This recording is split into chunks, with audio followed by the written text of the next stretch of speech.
Good morning, Dolphins fans. Welcome to the On the Fin Side podcast with Kat and Paul. Follow us on Facebook, Twitter, all of our social media outlets, as well as the Fansided Network and FinFanatic.com. We're a couple weeks removed from the NFL draft. We went through about 10 hours on draft day and then have not had a show since. So we ran through the entire gauntlet. It's been actually 3 weeks since I've done a show from home because I was at the Ozarks doing the draft show. Now I'm in Kansas City visiting the in-laws here. So a house full of Chiefs fans here, but we won't, who have given me a lot of crap about Tyreek Hill here. Naturally so. They're still sore about it. But you know they can give you crap about it as long as we got him. Exactly. I'll take crap and Tyreek Hill over no crap and no Tyreek. Yeah, you're exactly right. You're exactly right. So, Paul, we're going to go through a bunch of stuff here today. And this is going to be consistent throughout the offseason, just a hodgepodge of different things. Kind of a state of the team, right? Yeah. I mean, that's it. That's. I mean, we're looking at current going on with the Dolphins. We're going to do at least a show a week here to, whether we have to do it on what's going on with the Dolphins, and if literally nothing's going on, we're going to take kind of a walk down Dolphins history of different types of things as being Dolphins fans. So anyway, today we've got a lot to talk about. We're going to talk about Sony Michel and the Dolphins schedule leak, as well as some drafts we liked and didn't like that are not Dolphins related, as well as taking a little bit of a deeper dive into the Dolphins undrafted free agents. We talked a little bit about it on Saturday night after the draft had completed, but we'll talk a little bit more. But first, Paul, Sony Michel, 1 year, $2 million. I mean, this is a player that a former first round pick out of Georgia for the Patriots, didn't quite work out well there, but his final season in New England averaged 5.5 yards a carry, and then traded to the Rams for a mid-round pick, and was okay. I mean, he had a little over 4 yards a carry, but it was a serviceable running back. And now he was available for the Dolphins here in free agency. They signed him, and not for too much money. Your thoughts? I think he's that tough-nosed running back that we've been looking for. Somebody that may not see a tremendous amount of carries, but maybe in a lot with some pass protection, some short yardage. And again, he's somebody that if McDaniel's offense creates the lanes, he may not be that guy that's going to run away through them. But if you're facing a team that tends to be closing those lanes down, he might be that guy that can come in and run through a few of those. So you put him and Ingold in the backfield on those tough yardage plays, and suddenly you're fighting for those yards. I like it. There was talk about that if Rashad White, the running back from Arizona State, had fallen to pick 102, that was the player the Dolphins wanted. The guys over at the 3 yards per carry podcast with Chris Kaufman and Simon Clancy, they're very convinced that was the guy they were going to take at 102. Now, and given that, this style of running back makes a lot of sense. He wasn't as physical as I thought when he came out of Georgia, and never was physical really for the Patriots, but he certainly fits a role with the Dolphins in that he's a bigger and at least a more physical back than what the Dolphins have on the roster with Chase Edmonds and with Raheem Mostert and Myles Gaskin. I mean, at least he's big, and he's able to take 15 or 20 carries per game, which was a concern of mine, because I thought, okay, if the Dolphins are up 7 or 10 points here in the fourth quarter, who's actually going to get in there and at least have the physical characteristics to get the tough yardage? And at least Sony Michel is more able to do that than the other running backs on the roster, who are more reliant on speed. Yeah, and if you look down the running back room right now, and again, it's all right. Sorry, I'll go to that. I'll circle back to what I was just saying. For Sony Michel, he may not be that big. He may not be as physical as you'd like when he runs the ball, but he's very physical when he blocks. And it almost flashes me back to some of you older Dolphin fans when Keith Byers came to the Dolphins, or Tony Page was with the Dolphins. Blocked like and I know those are fullbacks, but blocked like a phenom. But then when they got the ball in their hands, kind of ran tiptoeish protecting the ball. And that's something where, it could be interesting, but Sony is a strong running back. So even if he's not running as physical as we'd like, maybe McDaniel and co can get him there. He's going to be able to push through some of the situations the other guys can't. And if you look down our running back room, we've got Chase Edmonds, Sony Michel, Raheem Mostert, Myles Gaskin, Savon Ahmed, Zaquandre White, who I'm going to be talking about a lot when we talk about the UDFAs, and Garrett Dokes. So this Michel signing could spell the end for Gaskin and Ahmed, even though they're backs I like, and they may be somebody that at least one of them we may be able to flip for a late round pick when push comes to shove if they're not able to beat out the other three. Right. If I were another team, I mean, I think Myles Gaskin would be worth a 7th round pick, given that he has very good receiving skills. I mean, this is somebody who just 2 years ago had over 1,000 rushing and receiving yards. And I mean, why not flip him for a 7th rounder? But yeah, you're exactly right in that it's the fact that, I mean, you look at the top 3 running backs on the Dolphins roster. I mean, Chase Edmonds, Sony Michel, and Raheem Mostert. It shows you just with those 3, you can see a significant improvement over the talent level. And the Dolphins still have all their previous backs on the roster, and now all of them are slated to not make the team. I mean, that speaks to the upgrade here at the running back spot. So I like the signing, and Chase Edmonds is going to be more of a factor in the receiving game more than the running game. Raheem Mostert to me is somebody who, even though the Dolphins gave him $1 million guaranteed, he comes in here and either he has elite speed still or he's gone because he can't do anything else. He's not a receiver. He's not a blocker. He's not a return man. So, well, he can return, I guess, if you wanted him to, but if he goes from a guy who plays at 4.3 type speed to someone who plays at 4.45 speed, he's useless. He's gone. So that's where Michel also fits that role. Yeah, and the interesting thing here is I believe Mostert and Michel are both on 1-year deals. So they're not long-term options for this team as it stands right now, unless McDaniel is using it as a tryout. I know I promised I'd wait, but Zaquandre White, I know they were looking at Rachaad White in the draft. Zaquandre White is a very special running back where if he had gotten more opportunities, I think he would have gone a lot higher in this draft than a UDFA. I actually talked to one of our long-term guys, Rob Profit, who we've had on the show a number of times, who's a big fan of the Gamecocks there. And, everything he said about Zaquandre White was he's a team first guy, and just the backs that they had limited opportunities across the board. He filled in as a linebacker in a pinch for them. And he started his career as a linebacker, I believe it was at Florida State. And it's, if you go back and even watch him in high school, he had one of the most special high school runs I've ever seen from a player. It was insane.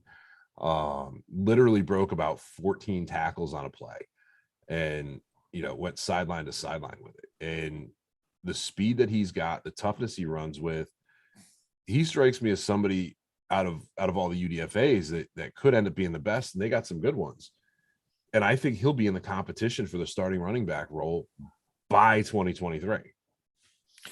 I was surprised he wasn't drafted. And I think a lot of that had to do with he only carried the ball, I think, 16 times before the 2022 season in college for a major college, because he started at Florida State. He went from running back to linebacker, and then he played in 2020 at Iowa Western. So really completely off the map.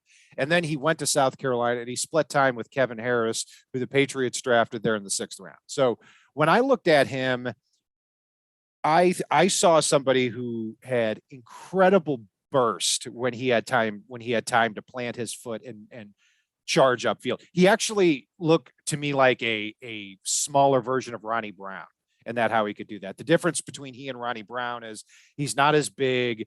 He's not the receiver. He's not the blocker that he is. But as far as just pure north-south running ability, I saw a lot of that in his ability. I also said that he's poor change of direction, and he runs like a caveman a little bit. And that what he gets in that he doesn't going as far as lateral quickness, going east to west on the football field. I didn't see that a whole heck of a lot, but I just saw a real north to south burst in running ability. So this is one player that you and I are going to very much disagree on. He has not just an insane jump cut where he can move laterally insanely fast, but he's got the ability to do that double jump cut that very few folks can do and do it effectively. And it's when he plants his foot in the dirt, he makes guys miss. And that's, he's still a little inexperienced. And I believe he had 146. I don't have it right in front of me right now. Total touches in college. 111 were runs, and then another 35 or so were receptions. So I mean, he does have the ability to catch the ball out of the backfield, and he's got video game like moves when he's given the opportunity at times. So that's where. Well, I don't think we disagree on that part of it. I mean, as far as jump cut, I look at that as more of a north to south type of skill, not getting east to west. I mean, I don't see somebody who can take a handoff and can beat linebackers out to the edge. I don't see that type of I don't see that type of outside running ability. But Yeah. I like him. I mean, absolutely. I think as an undrafted free agent, I was pumped to get him because I thought he was certain. I liked him more than Kevin Harris, his teammate at South Carolina, even though Harris was more productive. But this is somebody as an undrafted free agent has a lot more of the upside. Well, and his moves with his size allow him to be a back that does go up the middle, which is pretty cool for me, because he's able to create his own space with the moves that he has. And I think he's got the quickness to get to the outside. He just wasn't utilized enough when they converted him back to a running back. That's but again, yeah, and he only had less than a year to do it too. So right. So and I think he fell into undrafted free agent category because he didn't test out like a premier athlete, even though he shows more athleticism when you see him running north to south on the field. I mean, ran a 4.6, had 9 bench press reps, but plays bigger and he plays stronger than that. So yeah, somebody I think is going to really factor in and be interesting to watch in preseason. And I got to say, overall, I mean, I was very impressed with the Dolphins undrafted free agent haul. And oh my God, yeah. Yeah, to put that in context is every year on draft day, I have a sheet of 345 players on one sheet, 7-point font, 22-inch margin or on one sheet. And those are to me the most draftable players. So after 262 players are drafted, about 90 or 100 players are left on that list that are really, for me, the most priority of priority free agents here. And the Dolphins came away with 6 of those players out of about 95. So that I was pumped by that. And if you say, okay, who cares, undrafted free agents? Let's take a look at previous seasons here. I mean, 2019, the Dolphins got as undrafted free agents, and probably the most impressive haul I've seen since I've been watching the draft. That was the year that they were just trying to gather any acorns they could.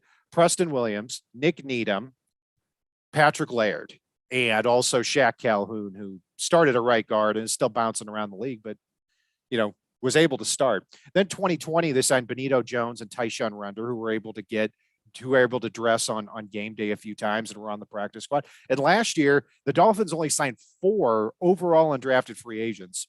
3 of them were cut, but one of them, their most coveted one, was Robert Jones. Robert Jones plays right tackle in his final game against the Patriots and looks like the best right tackle on the roster once he gets a shot. So I see several players here, Paul, that are going to get that opportunity, and a couple who are probably going to make the team. But really the top 3 guys that I was really surprised weren't drafted.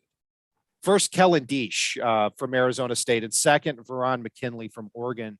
On my consensus board, that's still pinned to my Twitter account at Brian Cat NFL, you can see them as 4th and 5th round projected picks on the consensus big board. So for them to fall out of the draft completely is pretty shocking. Yeah, and one I'd add to that list is Blaze Andrews, Mhm. the offensive lineman from Minnesota who can play guard or center.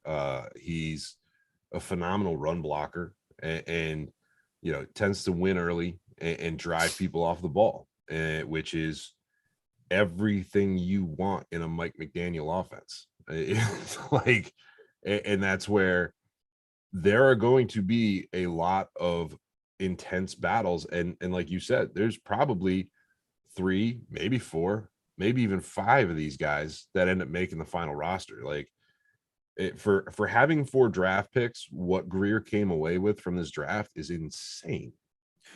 Yeah, and to that point, and I love the third round pick of Channing Tindall.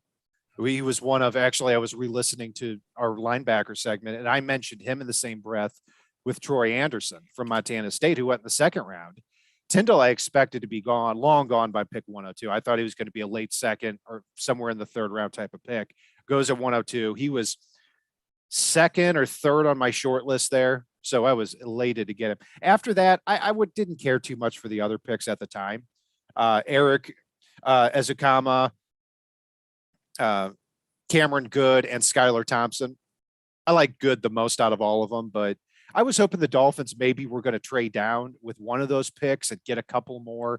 But to that point, and the reason I bring that up is if you had told me that the Dolphins had traded down in the third or fourth round and come away with Channing Tindall, Kellen Deesh, Veron McKinley, Zaquandre White, Eric Ezukama, Cameron Good, and Skylar Thompson, I would have said, man, you really took those picks and turned him into a pretty good day 3 haul. So overall, when you combine what the Dolphins did with the few picks they had with the undrafted free agents, yeah, I'm very happy with what they came away with.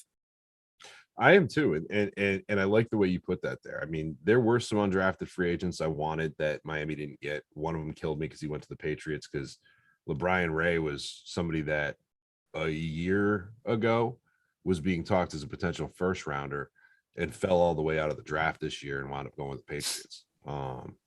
He's somebody that had some challenges, but again, like you look up and I think one of the things that's going to work in Veron McKinley's favor is the relationship in place with Javon Holland, because Holland's going to be helping him along every step of the way and already has a good relationship with him. I think he's probably going to transition to being more of a nickel or dime back type of role for the Dolphins. But, if he had a little more size, he probably would have gone a lot earlier. If you're right, McKinley is 5'10", 190 pounds and ran a 4.65. If he were 5'11", 197 and ran a 4.55, he's probably going early day 3. He's probably a third or a fourth round pick, more likely a fourth round pick. But yeah, I mean, as far as production, he in 2019, Javon Holland led his conference with 4 interceptions. He was tied with Veron McKinley, his own teammate. So the two of them played safety back there. He's a really hard hitting jitterbug type of player who can play the nickel role. He can play strong safety. Does he have the size to hold up? We'll see, but I at least like somebody who has the ball skills and the want to get in there and play quickly. So somebody who might be forcing Clayton Fedulum or maybe even Eric Rowe off the roster, if not this year, then the year after. So no, I was pumped to get him. No doubt about it. I mean, Matt Miller from ESPN up until draft day had Veron McKinley as the 90th player on his board in the entire draft, which is a third round type of grade. So you have players that think a lot of him. He was All-American in both 2019 and 2021. So yeah, I mean, I put him as somebody who has probably the best shot to make the roster out of all the undrafted free agents. Another one I think that actually has a pretty decent shot here is Elijah Hamilton. After you get through the top 3 or 4 corners on the team, and you and I both know the Dolphins love to keep at least 6 cornerbacks. Elijah Hamilton's got a little bit of size. He's got great speed, or decent speed anyway. And he's very, very, very sticky in coverage. He's a team captain from when he was at Vanderbilt. He was a 5th-year senior this past year at I'm blanking right now, Louisiana Tech. And he's somebody that I think working with Madison, working with Xavier Howard, working with Surtain could be that long corner that Miami uses on occasion, depending upon matchups. There's a commonality with both of their cornerbacks that they signed. Elijah Hamilton from Louisiana Tech, 38-inch vert, 10-9 broad jump. And then you'll also look at Kadir Kahu. I may be butchering his name here, from Texas A&M Commerce. The Dolphins thought enough of him to give him a $130,000 signing bonus. And he has a 38.5-inch vert and a 10-10 broad jump. And those, it's not just about the 40 time. Both of these guys ran in the 4.5s, which isn't completely a deal breaker because they're bigger, they're longer. But that those two, you know, the vertical and the broad measure explosiveness, especially short area of explosiveness. And that's what you can really work with. So if they're going to really face an uphill battle to make the team, but there is that fifth, sixth cornerback spot available here. And if not, they could certainly get on the practice squad, because the practice squad has so many players that can be kept now. Yeah. And at the, I'm going to jump to another player too here. Actually, hang on. Before you do, Paul, let me make sure we don't get too far away from the top guy. Really the biggest surprise that fell out of the draft, and that's offensive tackle from Arizona State, Kellen Diesch. And his shortcomings are really well documented. I mean, he's 25 years old. He's 6'7", 300 pounds. So he's tall and really thin. And for being 6'7", 300, he only has 32.5-inch arms, which is, again, that 33-inch cutoff point. The NFL plays really close attention to that. And so when you're talking about him as a third or fourth round pick, you ask, okay, you're 25, you spent 4 years at Texas A&M, 2 years at Arizona State. Why can't you put weight on?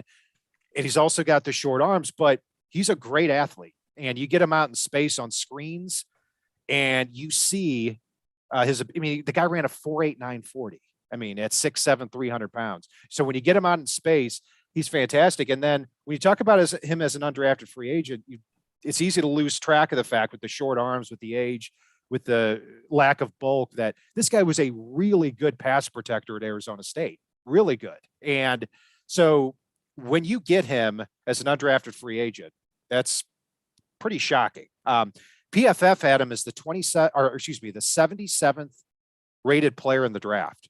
The end of the second round is 64. So they had him as an early to mid third rounder. Not only him, but ESPN's Jeff Legwold had him as the 103rd player.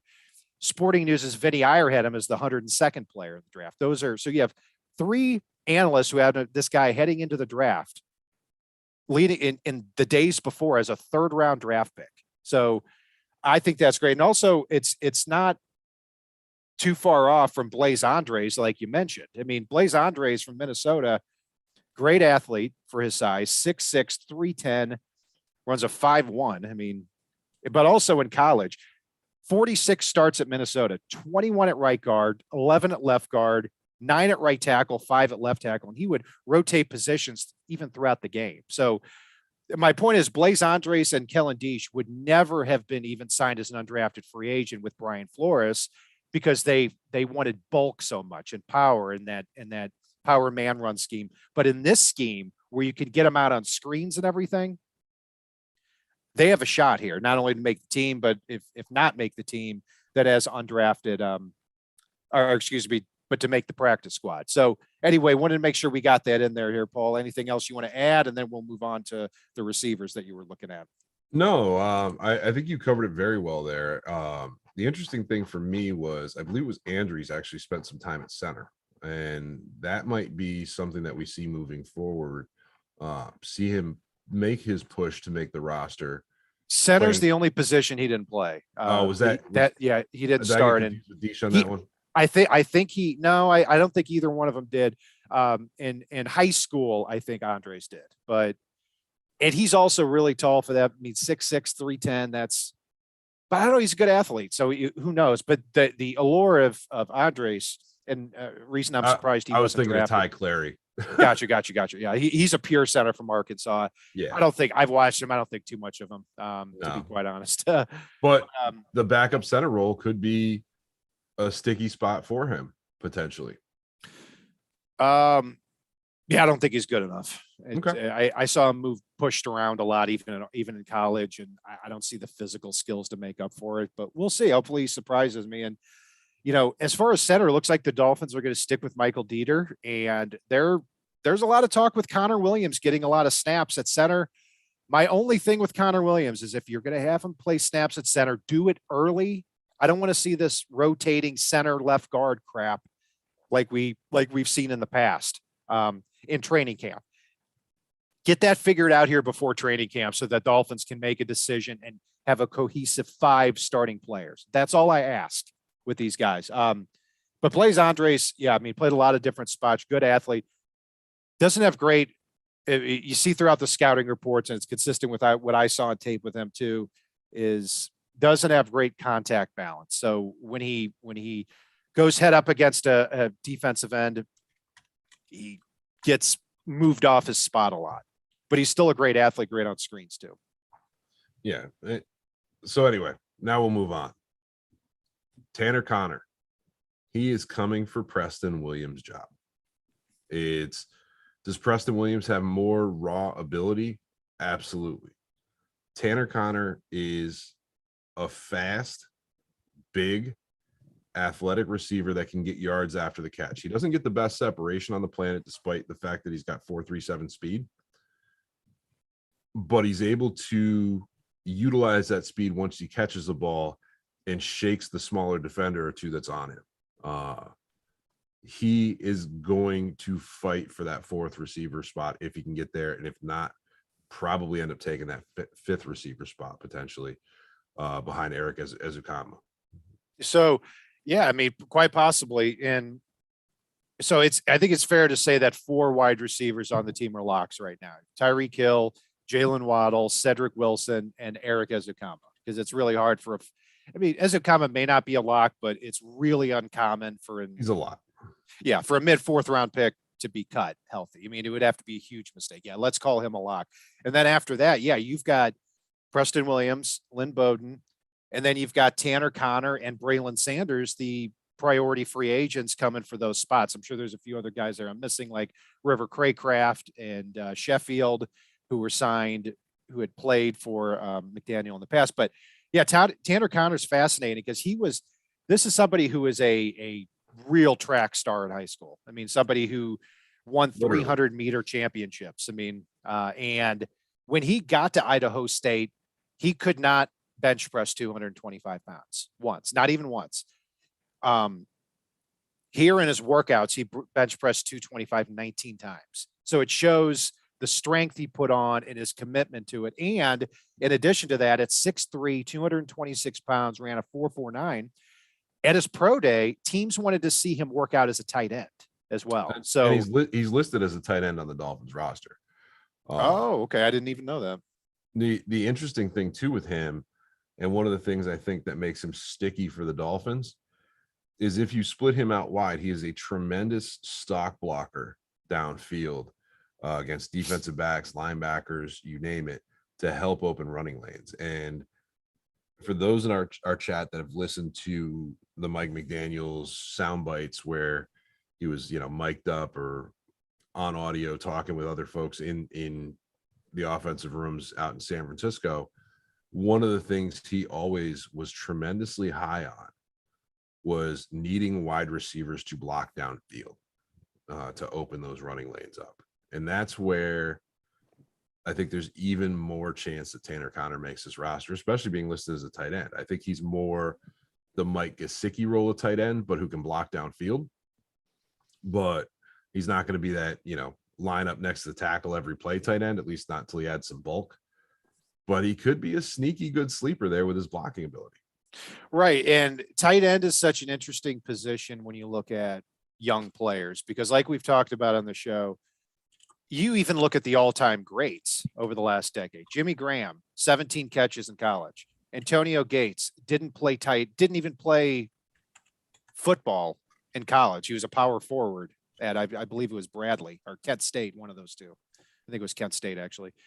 And you see all these first round picks over the last, 10 years, like the Eric Ebrons and OJ Howards and a handful of other guys who came in the NFL and they were just okay. I mean, this is a traits driven position at tight end. And you talk about somebody who's 6'3", could maybe bulk up to 235 and has shown the willingness to improve over the last 3 or 4 years. Yeah, maybe you get something as an undrafted free agent. And then if you really catch lightning in a bottle, yeah, maybe in a couple of years, we're having a conversation about he can do a lot of the same things Gesicki can do. So why are we paying Gesicki $15 million a year? So that's a conversation for way off in the future. But And in all honesty, I think he's got the frame that he could bulk up to 245, 250 without losing much speed. we'll see. Also, Braylon Sanders from Mississippi.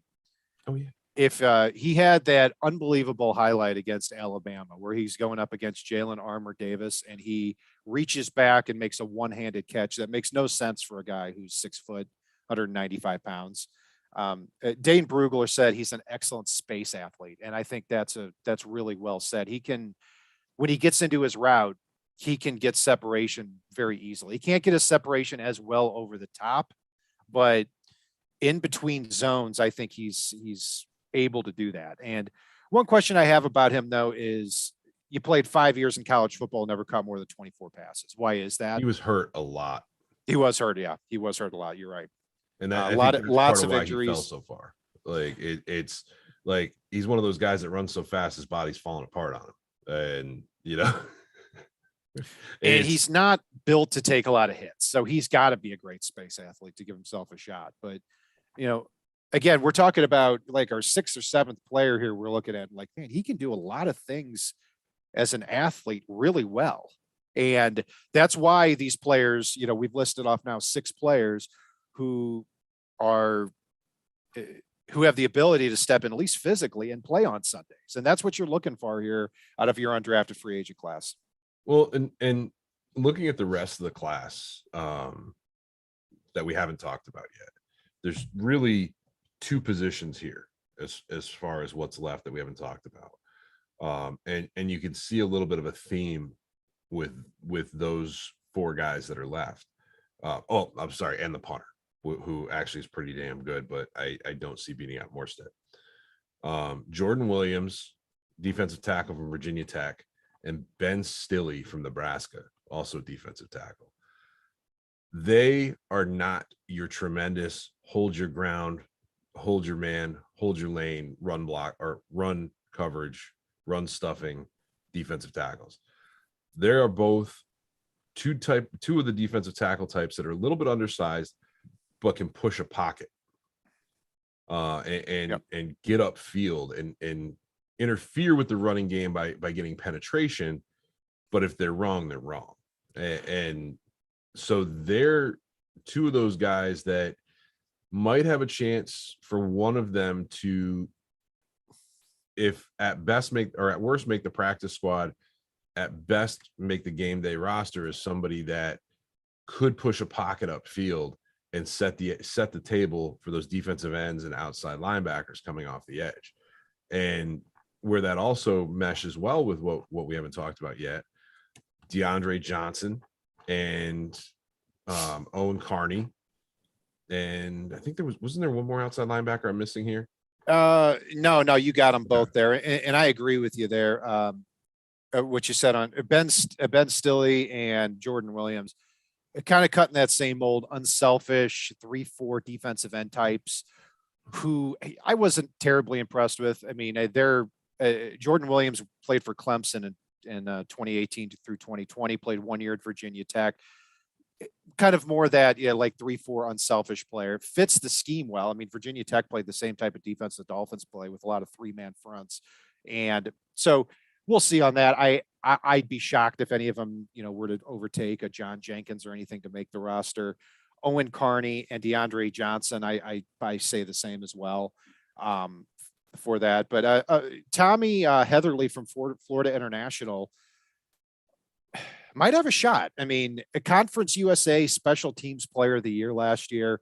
He was coached by Casey Horney, who was the actually the coach for Michael Dixon for Texas, and thinks that he has every bit the ability that Michael Dixon has. 46.8 yards per punt. So somebody who's probably a training camp body, but you never know if he comes in and he balls out, maybe they look at him a little bit more than him. So than what they currently have. Yeah. And so one quick note on those two linebackers is neither one of them is your true, like, I'm just an outside linebackers. They're not going to drop in pass coverage a tremendous amount. They're going to be that overhang edge defender that you're bringing in to try to rush the passer in certain situations. If an Andrew Van Ginkel or Jalen Phillips are either hurt or need a break or any of those things, if they happen to make the roster, but they're probably developmental guys, if nothing else. Absolutely. So Paul, the Dolphins schedule also came out this past week, and I've got to say, between the Tua tape of throwing the ball to Tyreek Hill and schedule leaks, I just had to get off Twitter this week. Look, if other people care about that stuff, that's great. I just don't. And by the way, anybody who produced that Tua throw to Tyreek Hill should be fired from the Miami Dolphins for producing that video. What are you thinking? Putting out a video like the video that? Director literally moved on to a different job with the Chargers the next day. Really? Yes. Actually, later the same day. What are you thinking putting that video out? Do you have an axe to grind against this guy? Like, that's, first of all, it looks like the Blair Witch Project filming that, but yeah, that was awful. Anyway, I'm not going to say anything more about that. I don't want to even talk about it. Paul, the schedule release here, let's please move on. I don't, because you have there's a mathematical, well, not mathematical, but who the Dolphins opponents are going to be because of who they are scheduled to play from year to year based on where they finish in the division and the conferences they play. So no huge surprises. I only really even want to talk about it at length if anything's egregious. It doesn't seem like it is. But what was your first impression here on the schedule? A little annoyed. So let me go with the good first. If Miami can come out of their first 4 games at 3-1, hell yeah. Like, we are in good shape. Like, hitting that the meat of the schedule where it gets a whole lot easier before finishing with a couple of tough matchups and you name it. But if Miami can come out, smack New England in the mouth, Baltimore, and then split between Cincinnati and the Bills, they're going to put some people on notice at the very least. It's if they can come out of that 3-1, then you've got the Jets, Vikings, Steelers, who still don't really have a quarterback. I don't buy the Kenny Pickett nonsense. The Lions, the Bears, and then you get to come out and take a swipe at Deshaun Watson right before going into your bye week, coming off your bye, hitting Houston Texans, the 49ers, who I think are reeling right now. And then you start getting tough again with the Chargers, the Bills, the Packers, the Patriots, who I'm not buying at the moment, and the Jets to finalize the season. They got a few primetime games. They've got a few games that are set up as time to be announced where they could end up with another primetime game or two.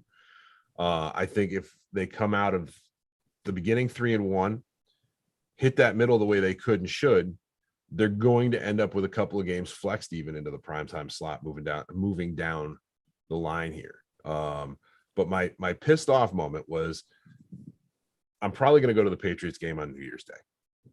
But the 2 games I was really looking at this year to go to, knowing that they were going to be in Baltimore, I was like, you know what? That's a nice drive, and that's a nice area. I'm going to go down.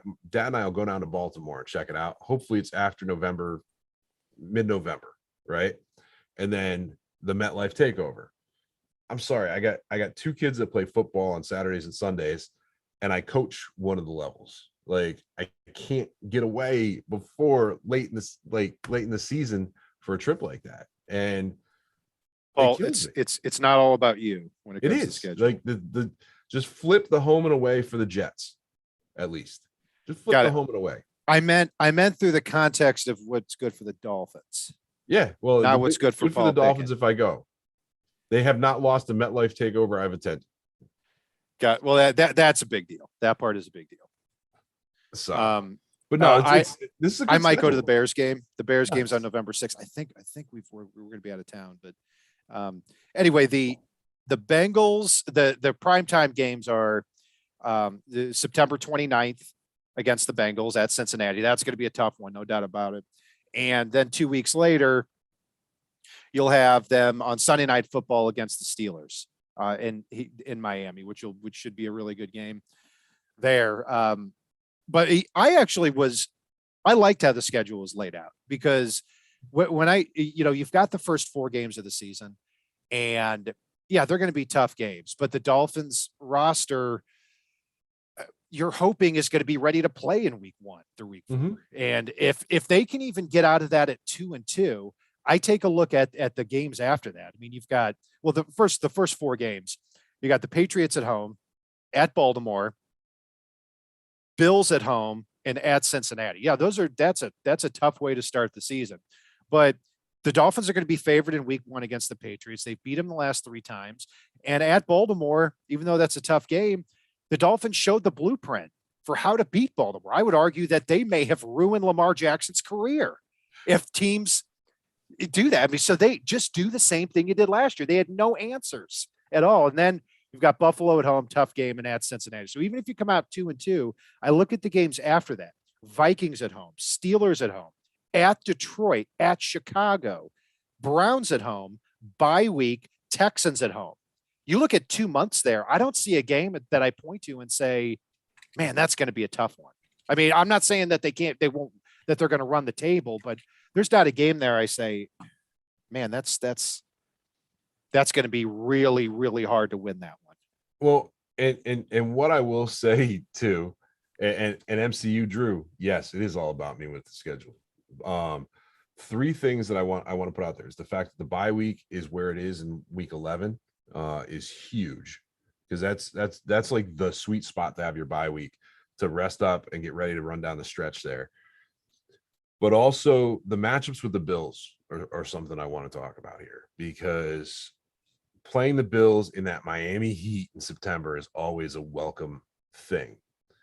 And something that we saw last year, the way that the Bills are built, of all the AFC East teams, they're probably built the worst for cold weather games, which is hilarious to me.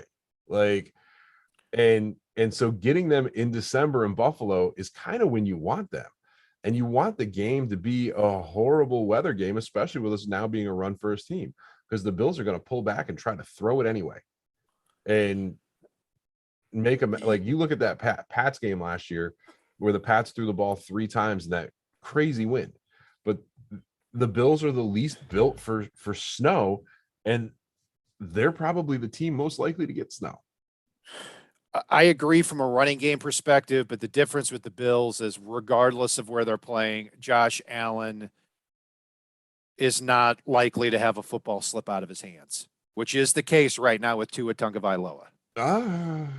Josh Allen, maybe not when he's throwing, but he has a tremendous amount of fumbles that go out of bounds when he's scrambling to the outside, that if they took a different bounce, go a different way. So, yeah, I don't agree. What's that? I don't agree. And even Wingfield did a little video on that a couple years ago before he jumped, or right after he jumped in with the Dolphins, I think it was, and ran the stats on it. Not wrong, damn it. All right. Well, he did have, okay, so he's had 17 fumbles over the last 2 years. That he's lost. No, that overall, and 9 that he's lost. So that is a lot of fumbles. So I take that back. That is quite a bit. I also say he's probably, if I were to take one player in the NFL in 2022, it would be Patrick Mahomes, or it would be Josh Allen. It would be one of those 2 guys. And again, it's not a dig on him. He's a tremendous quarterback, but they're, as a team, they're not built for crappy weather. But they also win in crappy weather. So they've done it. I mean, that's, I agree. When you look at Josh Allen's fumbles and you look at the fact they're not a great running team, it shouldn't work, but it does. And I'm not going to say one negative thing about the Bills, quite honestly, until the Dolphins show that they're not going to get wiped off the field by them. Oh yeah, And I wanted them at home the first week. I mean, when you look at the last, 3 years, the Dolphins have lost by an average of over 3 touchdowns a game. So that's the team that they have to beat. And if they don't beat them, you better win 10 or 11 games, and you better get a playoff spot, and you better give yourself a chance.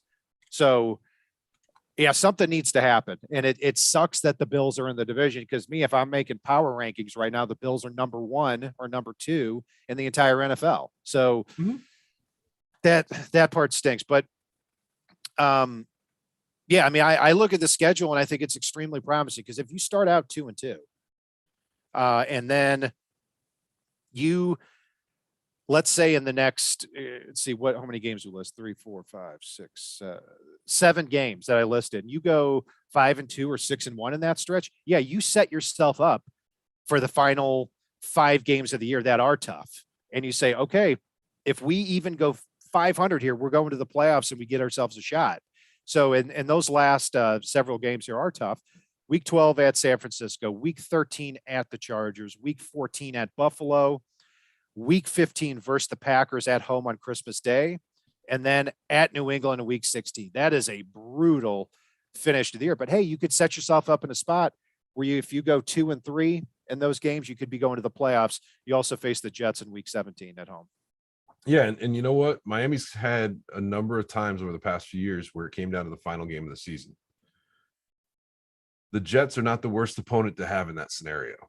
And one other little personal note on the schedule, I had to call my wife when the schedule came out and let her know that she needed to call her ex-husband and let him know that, because the way we divide up Christmas Day, he gets Axel usually in the early afternoon, and I had to break the news to her that Ax can't go to his dad's on Christmas until about 5:30 at night, because he's got to watch the Dolphins smack Aaron Rodgers around for 3.5 hours before he can go do Christmas at dad's. So that's how it works when we got a Christmas Day game, you know. Well, it's nice that the Dolphins will have Byron Jones and Xavier Howard, hopefully, and not have to go up against Devontae Adams on that day.